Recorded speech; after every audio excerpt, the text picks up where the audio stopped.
Kitchen में आपको खुशामदीद कहते हैं। आज हम बनाएंगे आलू छोले की चाट। और यहाँ मैंने आलू और छोले उबाल लिए थे और इसमें मैंने तकरीबन आधी प्याली इमली घोल कर डाल दिए।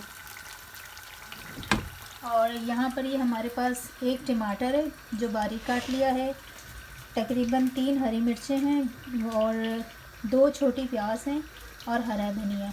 और हम इसमें डालेंगे 1.5 टेबल स्पून चाट मसाला। तो सबसे पहले हम ये सारे मसाले इसमें डालते हैं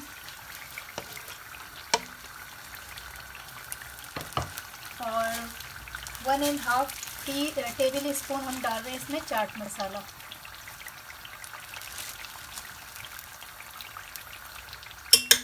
अब हम इसे अच्छी तरीके से मिक्स कर लेंगे।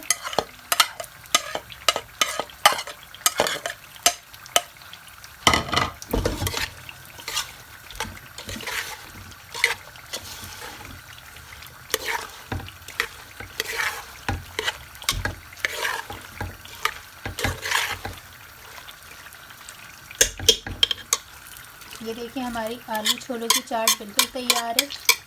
इसमें आप अगर डालना चाहें तो ऊपर से पापड़ी या पापड़ डाल सकते हैं। रेसिपी पसंद आए तो ज़रूर लाइक करिएगा, हमारा चैनल सब्सक्राइब करना ना भूलिएगा। नेक्स्ट रेसिपी के साथ फिर हाजिर होंगे। अल्लाह हाफ़िज़।